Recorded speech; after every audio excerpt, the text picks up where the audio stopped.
Good. A professional. Go and put that away, or I'll call for help. Richard. CID, there's been a murder. Call the police.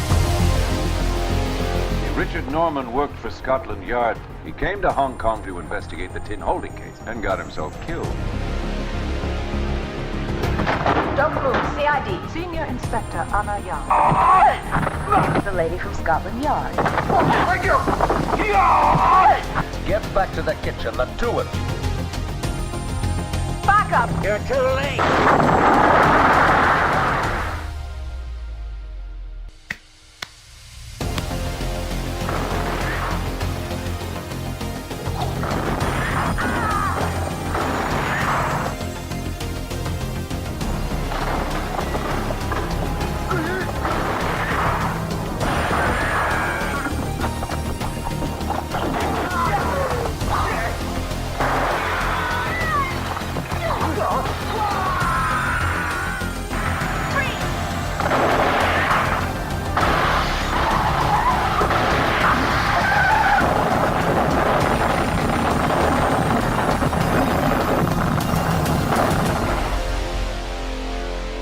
How about a nice game of Russian roulette?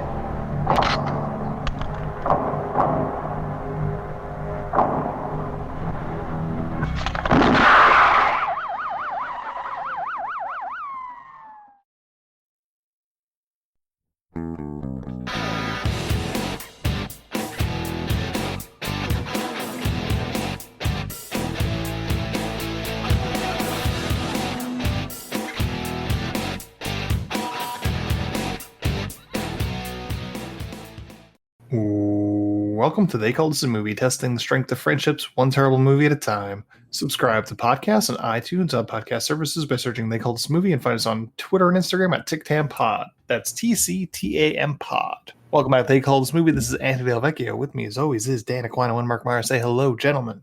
Hello, friends. Hello, everyone. I think this weekend I found out that I'm a pool guy now. It was I never used to really like sitting outside or being outside when it was like 98 plus degrees and all that. Then went to my cousin's pool for the first time this year, and I was a lot better than being inside in the heat. Yeah, it was fun. I think as I've gotten older, certain things that I thought I was against, I think I'm starting to like. I'm excited this weekend. I'm going to the beach. Let's see if I become a beach guy now. Are you just discovering bodies of water? I'm going to a lake the weekend after that, guys. Oh, Do you know there's these bodies of water that are just completely entrapped by land? Yeah, look at you, man. You're finally living life. Yeah. I'm proud of you. I'm touching grass, as they would say, Dan. That's great. You're getting out of the big city, exploring the world Yeah. at 38 years old. 38 years old and 358 days. Yeah, don't sell me short on those days. What else? What else do you think you'll discover in the upcoming year? I don't know.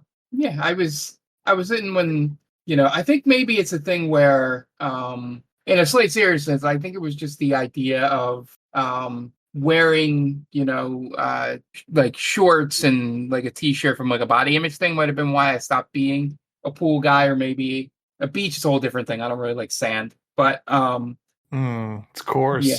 It Yeah. gets everywhere. Yeah, it gets everywhere.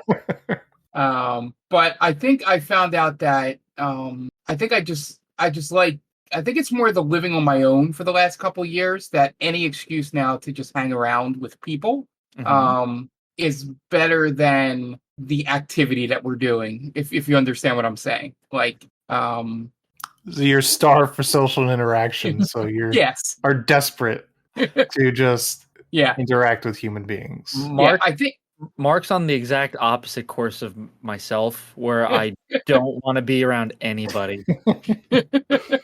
To answer your question there, Dan, I peg Mark that he's going to discover that he's really into frolf at some point. Yeah.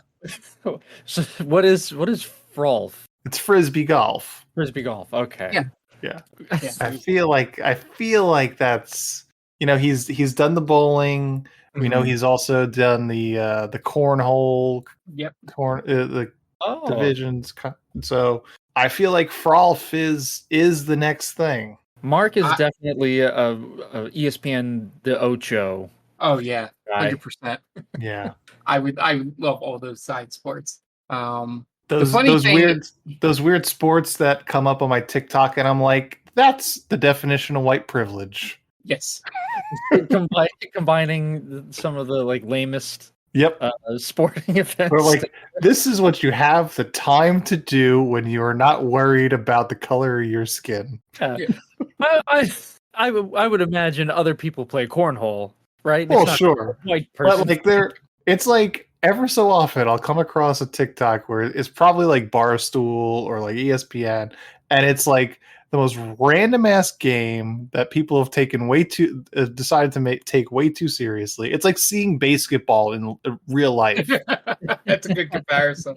coming up, and it's just like, yeah, all of these dudes are white because that's the only people that have the time when you're not worried about things like the socioeconomic world just pushing you down. It was funny. The week I spent in London last year was during the Netball World Championships, apparently, Exactly. and I have not been more confused by a sport It's called in my life. netball?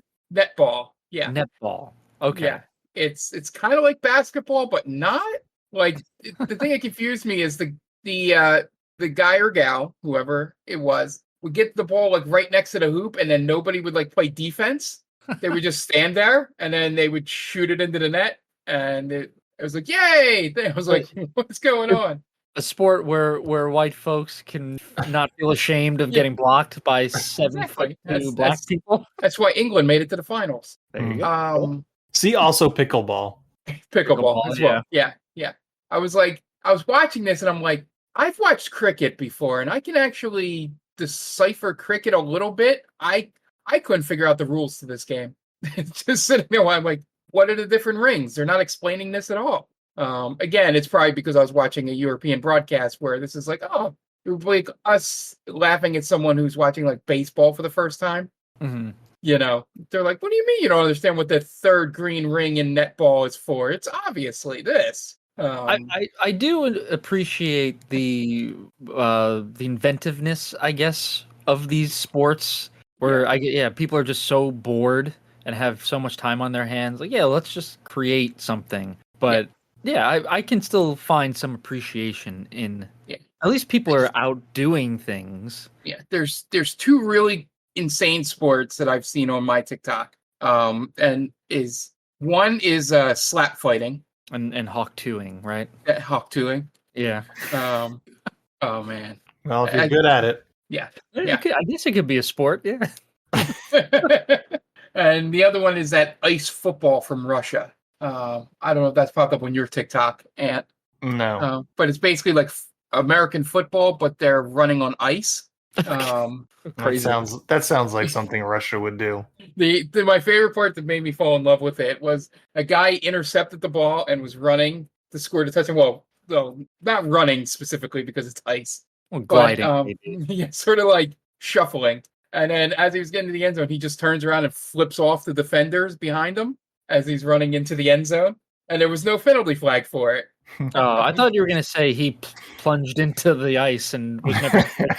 No, That'd be great. that'd be awesome. Like if the end zone was just thin ice, and you had to dive in. Yeah, that would be awesome. No, they do the real, like, as they call it, the Nestea plunge. That's the thing that Deshaun Jackson, when he falls back into the end zone. I don't know if you've seen that, but and drops the ball before he enters the end zone. yeah, we'll say that just for the bit. Sure. But yeah, I didn't really feel like I was doing a bit. Just really stating facts. Not so much a bit.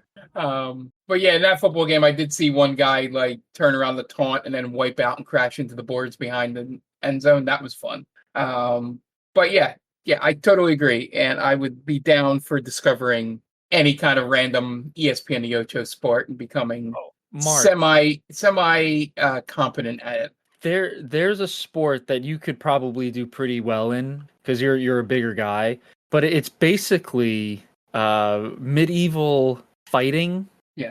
I forget exactly what it's called, but a friend of mine at work introduced me to it, where you wear full plate armor and you just beat the shit out of other people in full plate armor. Nice. It's hilarious. I don't know what it's called, but it's taking like Europe by storm. They do they hold competitions of teams from around all the different countries. Yeah. But it just looks like that's something that you could get into. It's probably super expensive buying your own plate armor. My toxic trait is that think that I could do that caber toss. What is caber Oh toss? yeah. It's like the really tall like log that you have to like cradle and then like toss. Okay, yeah, I'm seeing pictures of it. Yeah, my toxic trait is like I could totally do that. I could pick up a log. Yeah. What have all been the trips to the gym have been for, if not to pick up a giant log and throw it? Yeah, if you can't do that, what's the point, really? Yeah. Just stop. Yeah. Yeah, it's like anything like that. Like the all the sports in the track that involve throwing things. You're like, oh, that can't be that difficult. I mean, it's just a tiny little ball. I mean, Yeah, or a discus. I could throw a disc. Yeah. back to froth. It comes full circle. I'm pretty sure there's a froth chorus right across the street from my neighborhood, Mark. So whenever you want to like really get into it, just let me know. The fun thing is, I will laugh that we talk this into existence. At the beginning of August, I'm going to like basically family reunion. That's just the cousins, not any of the older part of the family in Virginia. And we're staying in a bunch of cabins down there. So if I walk out into that, complex where the cabins are and there's froth, Mhm. I am taking a photo and texting you immediately. Yeah. Someone's bringing can jam. That's all I know. Yeah. That's going to be your gateway drug to froth. Is can jam. I like sports that have frisbees. And I'm too old to pick up ultimate frisbee, so I need a happy medium. I don't know if I should admit this or not, but I really like canned jam. I don't know if that's a good thing or a Of bad course thing. you do. Of course you do, man. I'm It's in your blood. guy. I'm a has-been athlete, so Yeah. this is how I still pretend to be active. Exactly. I have Without all to- the I have to pass that down to my son too. without all the systemic racism keeping you down, man. You have this kind of time to enjoy it. Yeah, it's so sad that I'm thinking about one day, son, this is gonna be you when when life is just beating you down and you can't do anything anymore. You play can jam. That's your only option. Stand with a beer in your hand in a yard, slapping a frisbee into a can. That's 2 points. Anyway, it's time to talk about this week's movie. This week was Mark's pick. Mark, does your pick have anything to do with your desire to be hit in the face with a shovel? Well, maybe particularly the person hitting me with the shovel more than the shovel. That's sort of what I'm asking, because Yeah. this is I felt we haven't had enough Cynthia Rothrock in our life. Mhm. And then I saw that the early Michelle Yeoh movies had shown up on Tubi, and I thought I'd start with Yes, Madam. So I chose that this week, and I got what I needed out of it in terms of the fighting. I wish it was the what's it called? Subs over the dubbed version. Because it just sounded so weird with even Cynthia Rothrock looking like she was ADRing herself. But I was upset that there wasn't a choice there. But so this movie had everything I was looking for in this type of movie, and why I probably should have investigated more and maybe went with Police Story 2 or one of the other little bit later ones. But the fight scenes are great, especially it has the range that I like in these, martial arts kung fu movies from like 70s and 80s, and that it intertwines both the serious fighting, which is when Michelle Yeoh and Cynthia Rothrock are fighting anybody competent in the movie, to the comedy fighting, which is our bumbling idiot, I guess, second protagonist in this movie. And they're just a lot of basic kicks and then just making people hit things that hurt themselves. And I love the mixture of that. And the scene outside of the end fight is amazing with the two of them and the two guys. And the one guy with the U.S. Army Co. might be one of my favorite characters of the year. Just looks wise immediately. But I did enjoy the part where the forger is trying to avoid the guy that he sold the bad passport to early in the movie, and it's sort of like a mini Home Alone thing where he's just diving in and out and hitting them with like fire extinguishers and just had this all set up so that he could escape. And it was just a fun scene. I had a good time laughing at a bunch of the comedic stuff, which I think it was a little bit needed because the actual plot of the movie is a little thin, but with everything else around it, I think it turned out great, and I was happy with the choice. Probably in a 6 to 12 months, maybe if they're still on Tubi, maybe we'll pick up another one of these. Okay. Dan, where are you coming from with Yes, Madam? I had known that this was a Michelle Yeoh movie because I forget where I heard about it, but this was talked about in conjunction with, I think she was in a movie with Jackie Chan, and I didn't know that Michelle Yeoh first started out as an action star in China. I always thought she did more dramatic roles, but I liked her in this movie. It's something that I didn't know I needed. I was very happy to catch that, and I'm hoping she starts doing that a little bit more in recent films coming or movies that will be coming out. I'd like to see her get the Liam Neeson treatment where she just does action movie after action movie. Other than that, You want like a 60-year-old Michelle Yeoh just doing... yeah, she's fucking awesome. Yeah, She's badass, man. Don't get me wrong. I love Michelle Yeoh, but you're asking for a pretty dramatic shift in her career at this point. Well, it's not going to happen, but a guy can dream. I just want to see Michelle Yeoh kick people in the face, or like flying drop kick dudes off, like from the top of the stairs, which she does quite a few times in this movie. Mm-hmm. She definitely puts her body on the line quite a bit, and I definitely appreciated that. The stunt work in this movie is pretty good, especially at the end. I know, Mark, you mentioned the end scene. The end fight is excellent. I thought the rest of the movie was going to be similar to that, where it's just all-out fights, but it's more subdued, the fights, most of the time. Just very quick fights, where they're not bad. They're fast-paced, good choreography in them. But I wasn't as blown away with them as I was with the final fight. I think the biggest detriment to this movie is that it's fine.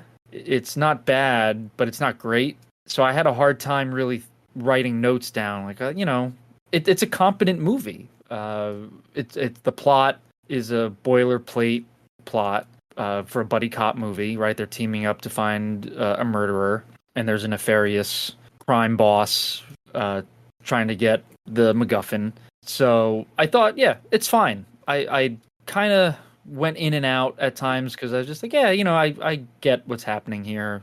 I've seen this before. Michelle Yeoh's a knockout. She looks great in this movie. Cynthia Rothrock is great. She, I thought it was pretty funny how they kept calling her ugly in the movie. Mm-hmm. It was a running gag. They're like, she's well, I forget what the guys are saying, but she couldn't get a job working like overnight or something along those lines. Basically saying no one wants to look at her. Yeah. I'm like, okay, I guess because she's the foreigner in this movie. Yeah, I think that's where the joke is coming from. Yeah. Like, it's tough to stretch the imagination there because Cynthia Rothrock is not ugly looking in the slightest. She's very attractive. But yeah, overall, this movie is a 6.5, 7 out of 10 kind of movie, where it's good, not great, but I probably wouldn't recommend this to people who follow the podcast in terms of, what's a like what's a bad movie that we should check out? You know, like I wouldn't recommend that for them, but Yeah. just for an action movie, yeah, I could recommend this to some people. Okay. As for me, yeah, I think there are moments where this movie is pretty awesome. The opening action scene is pretty great when she's just blowing people away in the street. Yeah. Awesome. The end fight scene is great. Cynthia Rothrock is awesome. Michelle Yeoh is awesome. I hate the comedy in this movie. Oh, okay. Hate it.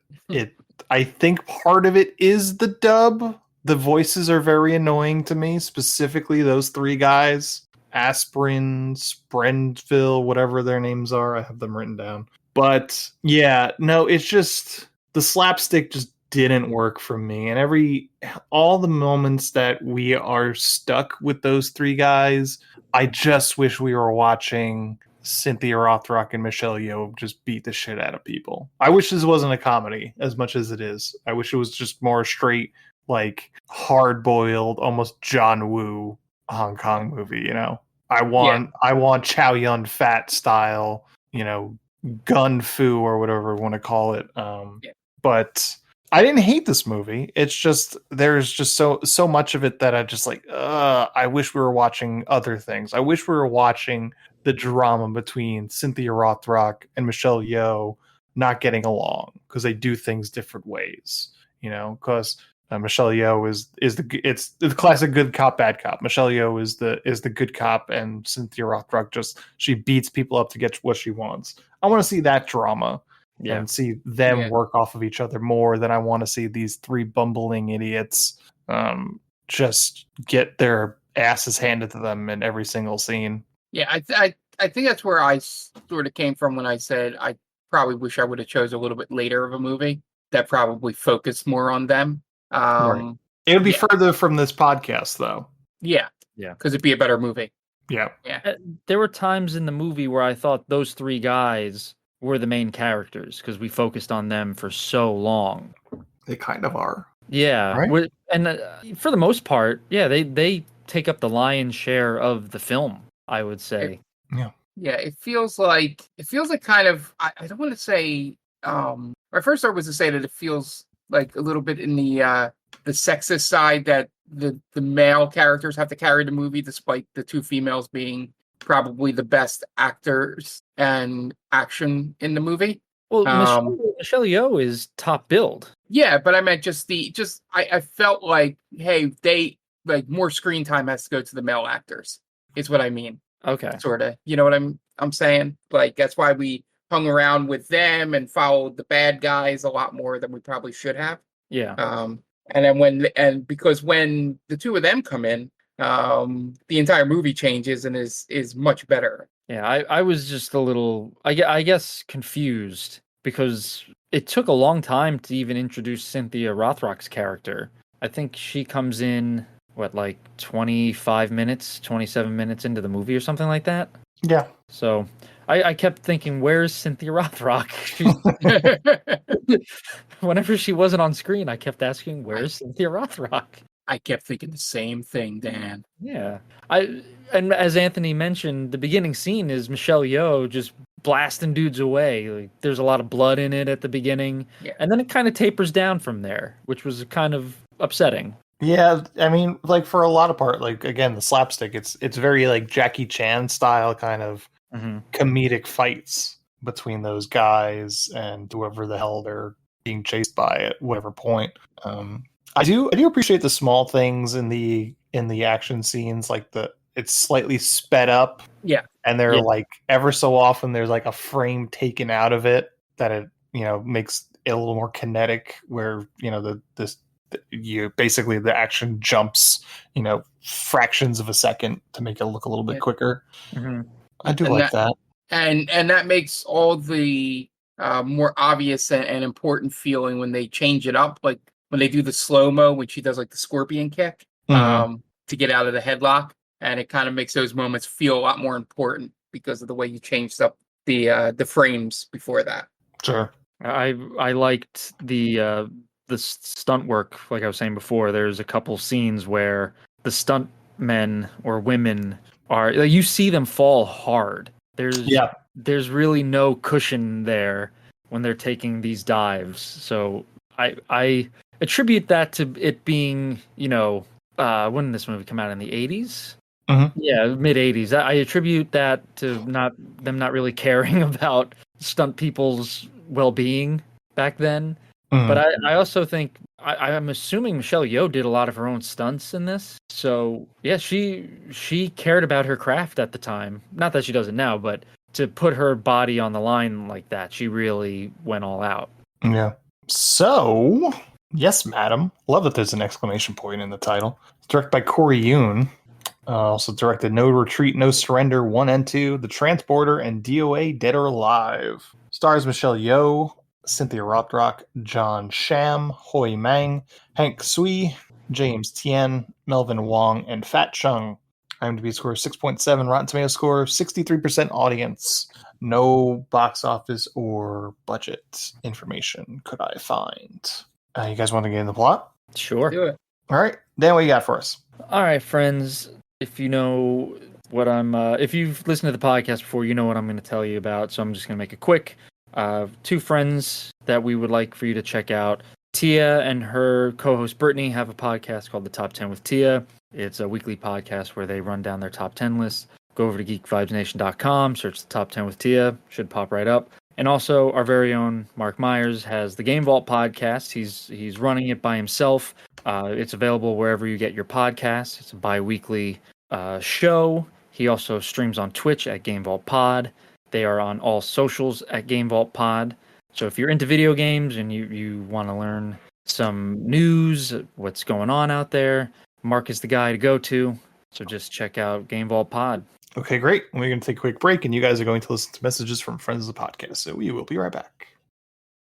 And welcome back. Now it's time to get into the plot for Yes, Madam. We open on a young Michelle Yeoh in a bookstore getting flashed by some guy.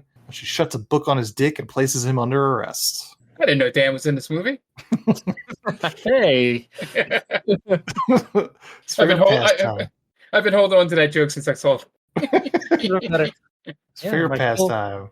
My film Flashing people at bookstores. That's why they closed the borders. They couldn't stop me. I couldn't be stopped. A couple of cops then show up and properly arrest him with handcuffs around the wrist and not a book around the dick. As the cops put him in the back of the squad car and take the flasher away, a bunch of gunmen jump out of a car and hold up an armored car. Michelle Yeoh calls the other cops to return, but she's on her own as she starts trading fire with the thieves in an incredibly badass shootout. The shootout ends when she grabs a shotgun from a killed armed guard and winds up shooting out one of the truck's tires, flipping it and foiling the robber's escape. Then pulls up on the driver and shoots him in the hand when he tries to shoot her, and the cops arrest him. Back at the precinct, she gets a bunch of flowers from the other cops, and her CO tries to get her to postpone her upcoming vacation to the UK. Meanwhile, a suspicious man in a coat and sunglasses walks into a hotel watching a white dude from afar. What I love about the scene back at the police station is because I'm going to forget to mention this later, so I'm bringing it up now. I think that flasher shows back up later in the movie when they're talking to the forger, and it's like the most random like callback to a guy being arrested when they're talking about how I think they talk about like how like dumb the police officers are. Mm-hmm. And I just thought it was like such a weird. I guess they only had so many actors in the movie that you have a callback to this flasher from the opening scene. Sure. Meanwhile, another guy sneaks into the hotel. He then changes into a bellhop uniform and helps another guy break into one of the hotel rooms. The white guy is in his hotel room looking over some microfilm when the guy that was watching him knocks on the door. They're meeting to exchange $1 million for the microfilm. The white guy tries to get more money out of the other guy, but that guy pulls a gun on him and shoots him through the mouth. The assassin then tries to find the microfilm on the white guy, but he doesn't have it. Then he tries to find it in the room, but the room service knocks on the door, but it's the guy breaking into the rooms. So the assassin hides while the guy pretending to be room service comes in and starts trying to find things to steal. Sees the white guy's head down on the table and thinks he's asleep. He grabs a lighter and a wallet, and then there's another knock on the door, and it's Michelle Yeoh. She was supposed to meet the white guy for dinner date, but then she realizes that he's dead. So she starts searching for the bellhop as they start trying to make their way out of the hotel, and she tells the front desk there's been a murder. Yeah, my question here for this whole scene, which they don't explain at all, or I missed it if they did. Like, what is her relationship with him? Like, are they dating, or is this like, is that like her informant or something? Because they don't really tell you why, she's meeting him. Yeah. Like, was he a cop? Yeah, I couldn't figure out that. Yeah. Because the police report or the report in the news is that he was a wealthy tourist. That's what they said in the paper. Yeah. So I don't know what her relationship to was. I know she was talking about she was going to the UK to meet with somebody, like a trainer, former, like. That could be it. Okay. So I thought maybe that was him, but she was going to the UK, not him coming here. So I think we're putting the pieces together, and maybe that little plot hole does occur. But I think him being her trainee from the UK, which we apologize if this is mentioned and you're yelling at us, and that's why Cynthia Rothrock comes, because they're investigating his murder. That now pieces come together, and I think I got it. Mm-hmm. Then she almost comes face to face with the actual killer, but she is looking for the bellhop, so she didn't realize it, and all three escape. And then the fake bellhop split up the score. And later, some new guy in his apartment and winds up getting held at gunpoint by a couple of dudes that want to come in. They throw a grenade, and then they throws it back at them, and it explodes. Barge in the apartment and attack him. They're pissed that he sold them fake IDs that faded in the sunlight and tried to pass off their toy guns for real ones. After some back and forth, the two bellhop guys come in and pretending to be police. So the guys these are scenes that I found like super tedious. Yeah, Yeah, I agree. Yeah, this is what I was saying, where I didn't have a lot written down because a lot of the scenes are just very by the numbers. Nothing really exciting happens. Yeah, they just argue a lot. Yeah. So the guy's beating up the other guy, trying to escape through the window on a rope ladder. He cuts it down as they're climbing down, as they fall into the alley. Then three guys then open up a safe and start to count up the money they've got as they pool together the money to help the old man, quote unquote. They bicker about some counterfeit money, and we find out that these guys are either brothers or friends since childhood. Elsewhere, the assassin goes to tell his boss he hasn't gotten the microfilm yet, but he guarantees that he'll find it. Back at the apartment, the forger works on swapping out the white guy's picture on his passport that was stolen by one of the bellhop dudes with a new picture. Back at the precinct, Michelle Yeoh gets the coroner report, and it seems like the murder was carried out by a professional. Chief tells Michelle that the guy that was killed was a detective working a case, and he must have found some evidence. I think. That's what my notes say. Yeah. And then a UK cop is also coming to help out on the case. Back in the apartment, one of the bellhop thieves, whose name is Strepsil, reads in the paper that the guy that took the passport from was a rich tourist from the UK and he was murdered. That's true. That's what is written in the paper. But maybe it's not true. Maybe he was a cop. I don't know. So they realize that if the stolen passport gets used, it could be tracked back to them. So him and the other bellhop thief, Aspirin, go to talk to the forger, Paradol, who's supposed to be going to see the old man. Just give them like names like Jim, Billy. Sorry. Sure. Meanwhile, at a nursing home, it also wasn't easy because there was no subtitles on this. Yeah, I think a lot of the slapstick humor was lost in translation at times. Yeah, probably. So that doesn't help things. Mm-hmm.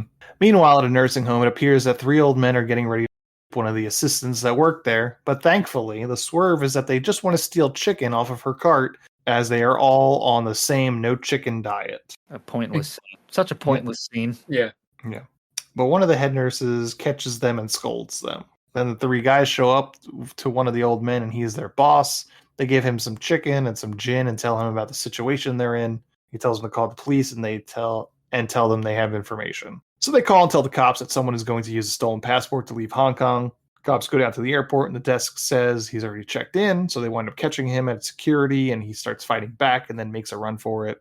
The cops chase and get into fights, but then he grabs a woman and holds her hostage, keeping the cops at bay. But he didn't expect that the person he held hostage was none other than Cynthia Rothrock, who promptly beats the shit out of him. After some back and forth and some language barriers, the Hong Kong police realize she is the officer from Scotland Yard.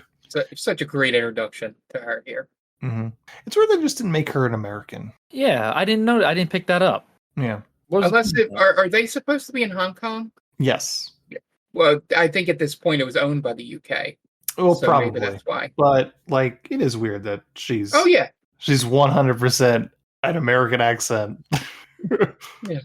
One of the things that gets lost in the translation when we first meet Cynthia Rothrock, the two police officers are making jokes about her and her being ugly, Yeah.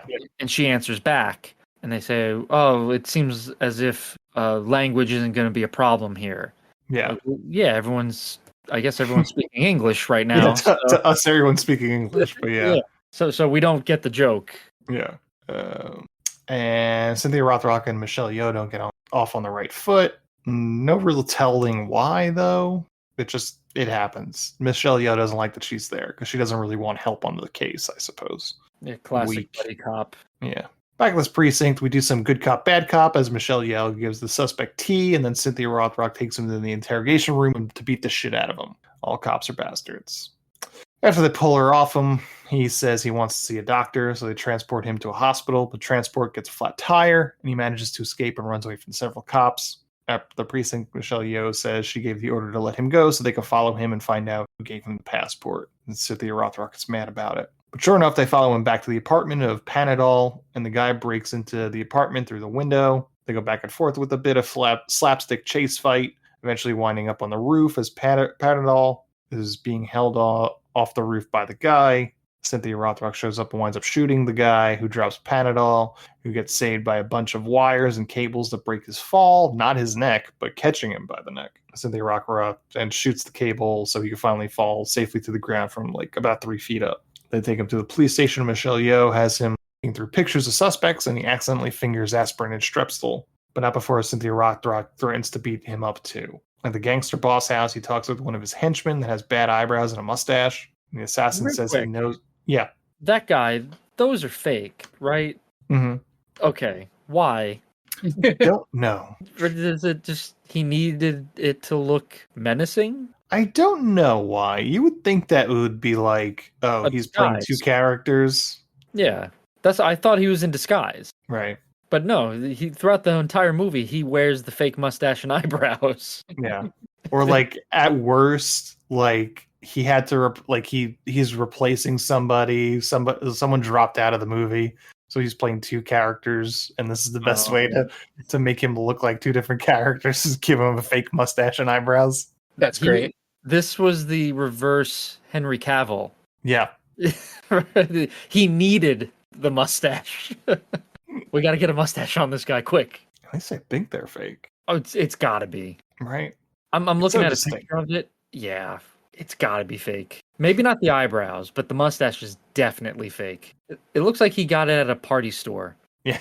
The assassin says he knows who the guys are that have microfilm, that they hang out at the pool hall. At the pool hall, Aspirin and Strepsil are trying to hustle another pool shark, but it winds up that the pool shark is actually a champion. And they wind up losing to him and owe him $107,000. Try to Welsh on the bet, so the champion has some guys stay behind and teach those 2 a lesson. But at that moment, the assassin shows up looking for them and beats up the other dudes, and then chases Strepsil and Aspirin across town on his motorcycle. And they run and duck into a bar, which just so happens to have Cynthia Rothrock and Michelle Yeoh questioning the bartender who points them out. And they hang back and observe, but then the assassin shows up and pulls a knife on the 2 guys and brings them into the bathroom to shake them down for the microfilm. Yeah, I did like during the shakedown of the bartender when he's like, "Oh, I never seen those guys."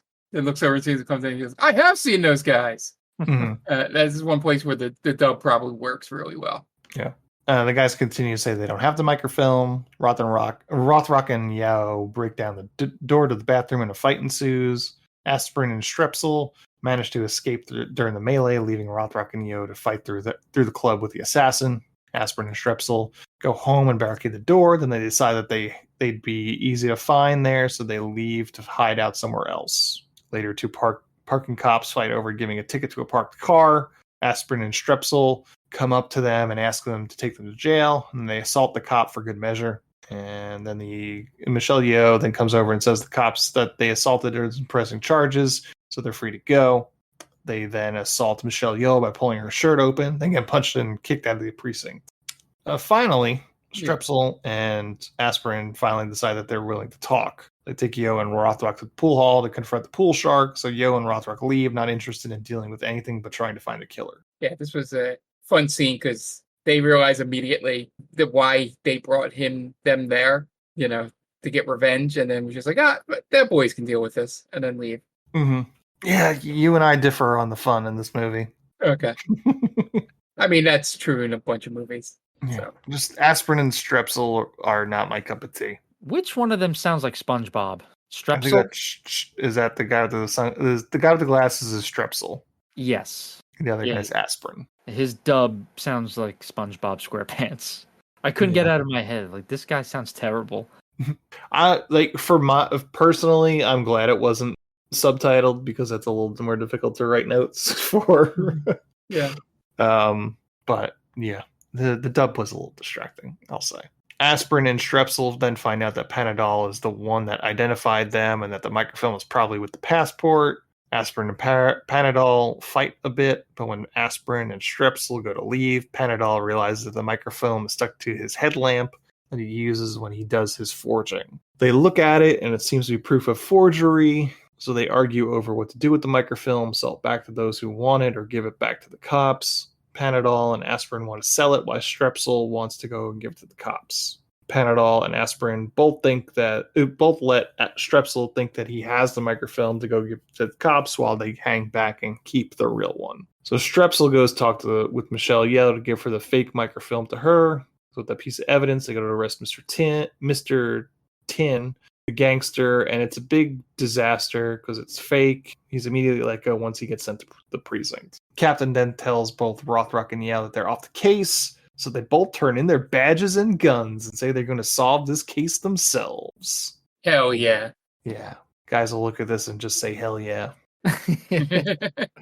I'm glad that they stuck with that trope. Mm-hmm. I always love when that trope pops up. Yeah, it's great. It's something that you don't see very often anymore, unfortunately. Mhm. Or if it's absolutely illegal. Oh yeah. Oh yeah. But if you're gonna do something illegal, make it awesome, I guess. It's like once you do that, the only thing you can do is murder the guy you're after, right? Because any evidence taken at that point would be inadmissible in court. So this is not a case that is going to see a day in court. You have to kill the guy. That's a good point. They never talk about that, right? Because usually it's done by the books after that. Like they catch the guy, he gets arrested, and like, oh, all is well. But no, any defense attorney worth his salt or worth their salt will just say they went rogue. None of this matters. Yeah, they had no warrants. Right. Yeah, they just became vigilantes. Oh man, but it's still cool as shit though. Yeah. It is cool as fuck. Yeah. Especially when it's two badass women. Yeah. How you don't see that very often. Not at all. Aspirin then goes to Mr. Tin dressed up like a big shot in order to sell him the microfilm. Makes a big scene of it, but Mr. Tin sees right through him. They take Aspirin hostage. Meanwhile, the assassin goes to Panadol and attacks him, looking for the microfilm. He beats him up and winds up shooting him. Strepsil then finds him and tries to take Panadol to the hospital, but Panadol starts to fade. Before he dies, he tells him that the microfilm is in the lockbox.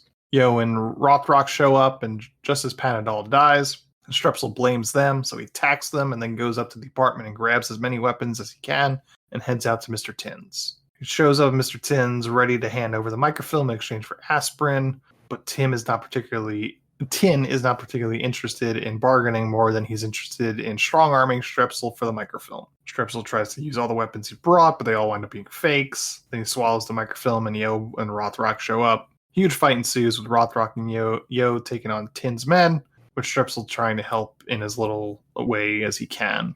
This is an awesome fight. I'm skipping over it, but it's pretty badass. Yeah, The whole scene just is go watch pretty this fight.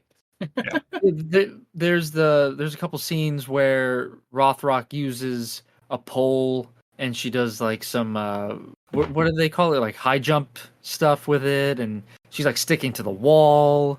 Michelle Yeoh does a full dive down the stairs and drop kicks like two dudes. Mm-hmm. Yeah, A lot did that stun herself. Yeah, there's a cool knife fight between Michelle Yeoh and Mad Dog. Mm-hmm. It's a very well done fight scene. Yeah. Eventually, Rothrock and Yeoh fight off all the men except for the assassin and the guy with the bad fake mustache. So they fight them too, and the fake mustache guy winds up going through a plate glass window and dies in a koi pond. Then Tin shows up back with aspirin as a hostage. Strepsil tries to offer the microfilm for Aspirin's release, but he gets beaten up by the assassin, and he burns the microfilm by smashing a light bulb with it. Aspirin then attacks the assassin, who tosses him down a flight of stairs. So Aspirin takes the last gun Strepsil has and fires, and this one is the one real gun that he has, winds up shooting and killing the assassin. Cops show up because Tin said everyone was trespassing on his property, so the cops arrest Yo, Rothrock, Aspirin, and Strepsil. Tin and his lawyers have a good laugh about how it's great being rich, so then Aspirin manages to steal a gun from a cop and shoots and kills Mr. Tin. And that is the note we end on a freeze frame. That's It was a perfect ending because throughout that final scene, I was like, what are they gonna, this movie doesn't end with the guy getting away with it, Yeah. sort of thing. And then it was pretty good that apparently Aspirin was the one that wanted justice in the end. So he just murdered the guy. Just straight up murder movie ends with. Well, as Anthony was saying, you have to murder this guy because he's going to get away. Mhm. So they listen to you. That's right. Yeah. And that's Yes, Madam. Some good, some bad. None of it's bad. It's just there's more awesome parts than some parts. Yeah, Really. it's like I said at the beginning, it's a fine movie. Yeah. Needs more Michelle Yeoh and Cynthia Rothrock, really, when it comes down to. That was the biggest disappointment. I was kind of I was tricked into thinking this was going to be more of their vehicle instead of the three goofy guys. Mm-hmm. So that is kind of where it lost me. Yeah. But that's our episode on Yes, Madam. We got a third segment coming up, so we are going to take a quick break. You guys are going to listen to some ads, and we will be right back. And welcome back. And now it's time for our third segment. And this week we are doing a fantasy draft. We haven't done one in a while. And this week we are drafting buddy cop pairs from our favorite movies, television shows, and what have yous. So, off podcast, I have spun a wheel, and the order is as such. It is Mark, Dan, and then myself. Once again, we always do snake order, so we'll come back around, and I'll have 2 picks. And we're going to pick 4 sets. So, starting us off is Mark. Mark, why don't you tell us who your first buddy cop team is? Well, I'll take them off the board right away, since it was one of the reasons that I picked the movie this week. Give me Michelle Yeoh and Cynthia Rothrock. Wow. Michelle Yeoh and Cynthia Rothrock.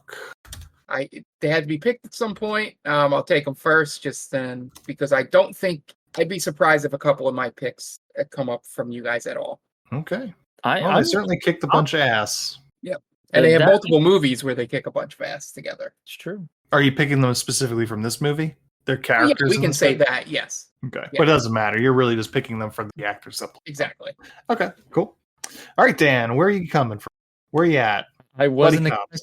I wasn't expecting them to fall to the second pick, but give me Riggs and Murtaugh, Lethal Weapon. Riggs and Murtaugh. Lethal Weapon. Obvious pick. Very good. But it's Yeah. obvious for a reason. Exactly. I've tried. You guys know my real fantasy picks. When I try to get too cute, I can't do that here. That's where it matters. It's a good point. For me, who am I going to pick? I am going to go with, I had one in my head. I'm going to go with Agent J and Agent K for Men in Black. There goes one of mine. They're you can't go wrong with Will Smith and Tommy Lee Jones. Yeah.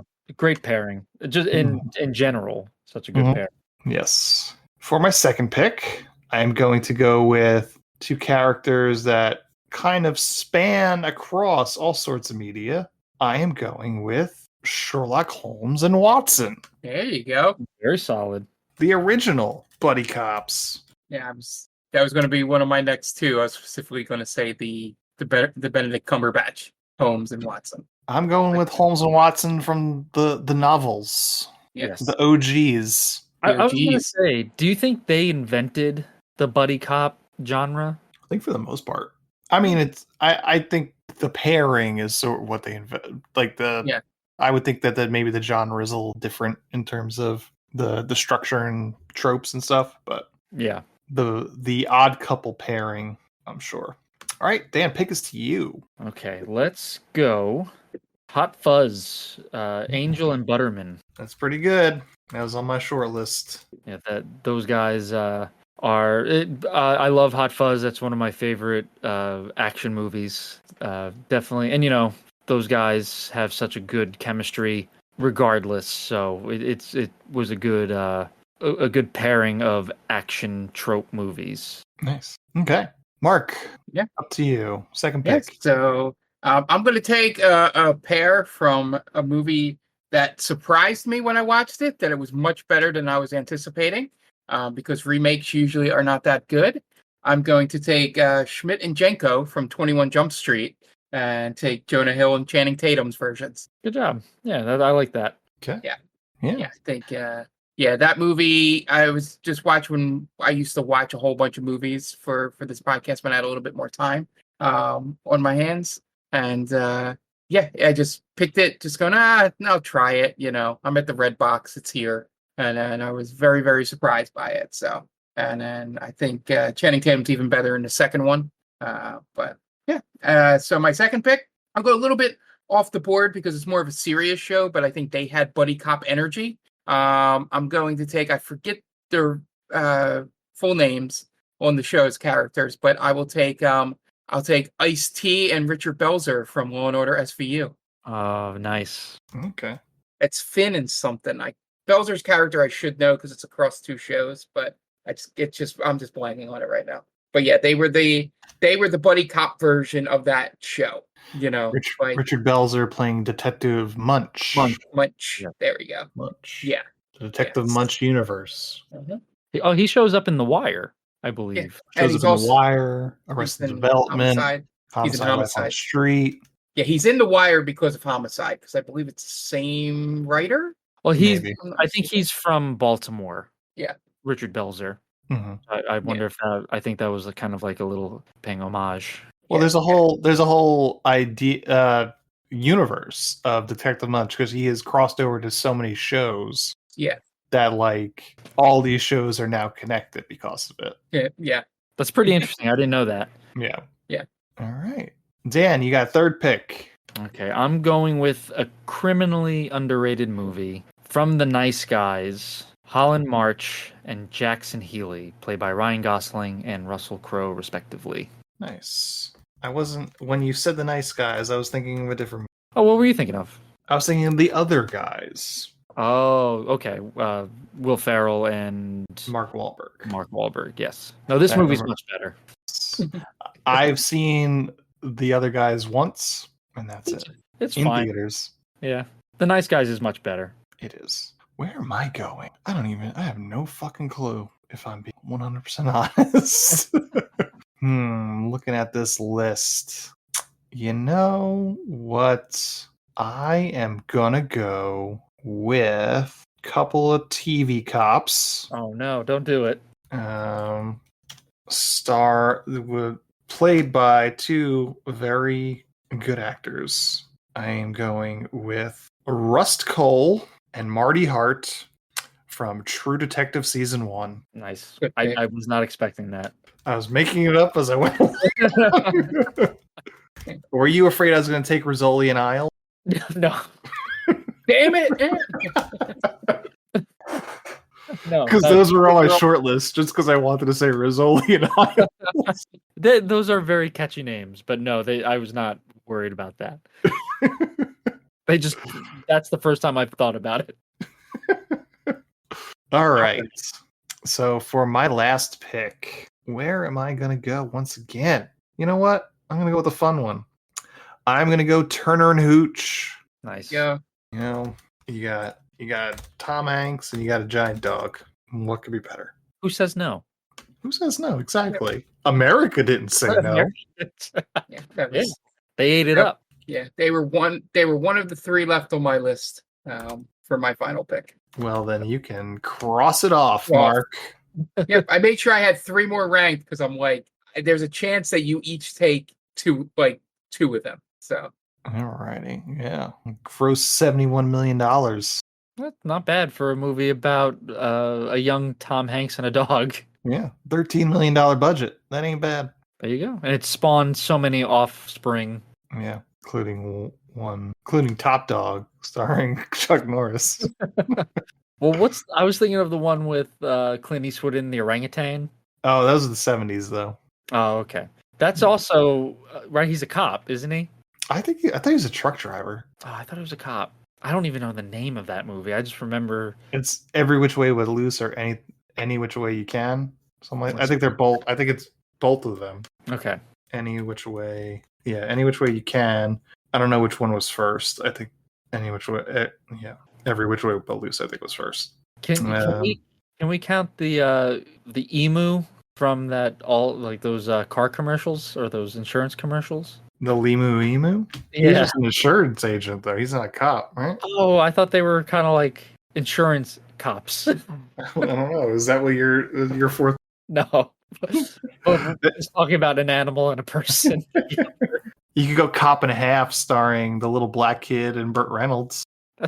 They're not animals. No, but that's the one movie that my dad rebelled against going to see that in theaters, to the point we showed up like 25 minutes into the movie. I don't blame you. So we went to see the movie, but we showed up like halfway through it. You missed crucial plot points. Yeah, the kid was already a cop. Yeah. You didn't get his origin story. Yeah. For all you knew, he was just a cop when the movie began. Yeah, I don't know what the issue is, what the tension is. Yeah, where's the joke? He's a cop. All right, Dan, what about your last pick? I'm gonna go TV. I'm going Mulder and Scully from the X-Files. Very good. Very good fourth round pick. Yeah, they're solid. Everyone knows them. Mm-hmm. All right, Mark, take us home. Who's your Mr. Irrelevance? So I'm kind of surprised they weren't picked. Now, I zoned out a couple times during this, so maybe they were. But Mark just admitting that he's paying attention. no, in my head, I'm like, I'm pretty sure I have all of them in my head, but I don't know why. Maybe they didn't think of them as buddy cop. But I'm going to take Eddie Valiant and Roger Rabbit from Who Framed Roger Rabbit Not bad. as a buddy cop duo. I kind of want to fight you on that one, Mark. Ah, A little bit, because I don't think Roger Rabbit was a cop. interesting. Eddie Valiant is. He's a detective. I mean, technically, Hooch isn't a cop. No, he or she, I can't remember, was I believe was on the force. So if we are only going with what Wikipedia describes as American buddy cops, Turner and Hooch is on there. Who Framed Roger Rabbit is not. I hate to However, be that guy. However, Zootopia is, and that is sort of a similar Yes. relationship. But that's I hate that I'm arguing this. It makes no sense. But that's an entire world of animals. There's no humans in that. We were No, talking so- more cop, no cop. Right. Yeah. And your Oh, argument yeah. has something to do with the fact that Roger Rabbit is not a cop? That's my argument is he's not a cop. Oh, okay. You're Yeah. arguing because he's animated. It doesn't No, count. no. He's more of just like along for the ride. He's not Okay. really a cop. But again, it's such semantics. I'm being a dick. Hmm. So if you want to go with that, Mark, go with that because it's a great movie. Yeah, I just feel the buddy cop energy from them. Sure, Throughout the movie. that is very prevalent. Because while he may not be an actual cop, he is actually trying to help solve the crime. Well, he's trying to free his name essentially, right? He's trying to. He's trying to find the real killers. is what you're Yes. saying. Oh yeah, because someone kills what's his name, the cartoonist, right? Yeah. Can't remember. You guys have seen this movie, right? What? Who Framed Roger Rabbit? Well, I was making an OJ joke with the Okay. killers thing. I zoned out, Mark. I don't know. Okay. Maybe I must have missed it. Fair. fair. my what I remember of Who Framed Roger Rabbit was mostly they're trying to get rid of the rail system, the trolley system, and I completely forgot that someone is actually murdered in that movie. It's the part of Who Framed Roger Rabbit. Someone Yeah. framed him. The movie Bulletproof, starring Damon Wayans and Adam Sandler, is on the list. So I'm going to say Who Framed Roger Rabbit counts, Sure. because that is also a very similar relation. Oh yeah, Adam Sandler is a con or an ex-con, right? Yeah. Yeah, you count it. That definitely counts. All right. Yeah, we missed Starsky and Hutch, Tango and Cash, Jackie Chan and Chris Tucker. Yeah, White Rush Chicks, Hour. The Little Boy, and Arnold Schwarzenegger in Last Action Hero, Yeah, I didn't even think of them. Die Hard with a Vengeance. Bad Boys, Bad Boys, that's a good one. hmm 48 Hours. Another 48 Hours. Yeah. What's the one with Axel Foley? Beverly Hills Cop. Beverly Hills Cop. Is that with him and Reinhold, right? Judge Reinhold? I don't know if that's a buddy cop, because there's the third guy too. Oh, that's true. Yes, good point. All right. Well, that's our draft, our fantasy draft for buddy cop teams. Why don't you hit us up on all our socials and tell us who won? Who's got the best group of buddy cops? And just tell me I won, because I'm pretty sure no one else has a dog. Yeah, that helps. That definitely gives you a leg up. Four of them. Damn it. Oh, I think you win just on that joke alone.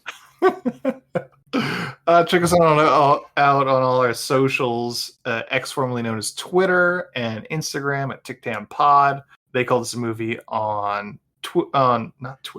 TikTok. Hit us up at Gmail at ticktampod@gmail.com. Send us a nice little email. Tell us movies that you suggest, or just tell us hello. We'd love to hear from you on the Gmail. You don't get all that many emails, so that'd be great. If you have a second, go on to your favorite podcatcher of choice, give us a 5-star review. Helps out a great deal. Also check us out on YouTube. Just look for They Call This a Movie. Got some videos on there. And those are all the ways to get a hold of us. And that is our episode on Yes, Madam. The director of Yes, Madam is Corey Yoon. So, for Dan Aquino and Mark Myers is Andy Del Vecchio telling Corey Yoon, well, you certainly made a movie, didn't you? Thanks for listening to They Call This a Movie. Subscribe to us wherever you get your podcasts, and be sure to check us out on Twitter and Instagram at TickTamPod. That's TCTAM Pod. You can also check us out on TikTok at They Call This a Movie.